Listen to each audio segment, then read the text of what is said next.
My home సిమెంట్స్కి భూములు ఇచ్చిన రైతులు దాచేపల్లి పట్టణంలో ఆందోళన.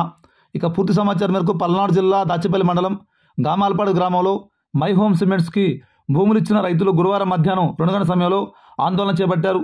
దాచేపల్లి పట్టణంలో ఆర్ఎన్బి బంగ్లా వద్ద నుండి తహసీల్దార్ కార్యాలయం వరకు ర్యాలీ నిర్వహించారు.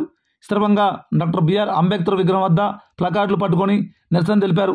దశాబ్దన్నర దాటిన ఫ్యాక్టరీ నిర్మాణం చేపట్టకపోయేసరికి భూములు ఇచ్చిన రైతుల పిల్లలకి ఉద్యోగాలు లేక వలసలు వెళ్ళిపోతున్నారని ఆందోళన చేపట్టారు. ఫ్యాక్టరీ నిర్మించే అంతవరకు అయినా పొలాలు సాగు చేసుకుంటామని వారు కోరుతూ దాచేపల్లి తహసీల్దార్కి వినతిపత్రం సమర్పించారు. తహసీల్దార్ కుటుంబరావు మాట్లాడుతూ ఈ విషయాన్ని ఉన్నతాధికారి దృష్టికి తీసుకుని వెళ్లి న్యాయం జరిపిస్తామని హామీ ఇవ్వడం జరిగింది. కూడా పర్లేదు, ఇంత జరుగుతున్న ఏ రోజు స్పందించాల మై హోమ్ మేనేజ్మెంట్. ఇలానే ముందుకు జరిగితే చుట్టుపక్కల ఉన్న మేనేజ్మెంట్, చుట్టుపక్కల ఉన్న బాధితులు, నష్టపోయిన రైతులు అందరినీ కలుపుకొని మేమంతా తీవ్రతరం చేస్తాం.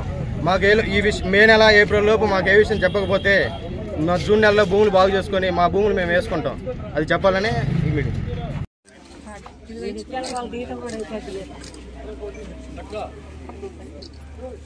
వర్ధిల్లాలి రైతుల ఐక్యత, వర్ధిల్లాలి రైతుల ఐక్యత, మై హోమ్ బాధిత రైతుల ఐక్యత, మై హోమ్ బాధిత రైతుల ఐక్యత, మై హోమ్ ఫ్యాక్టరీ నిర్మాణం జరిగేంత వరకు, ఫ్యాక్టరీ నిర్మాణం జరిగేంత వరకు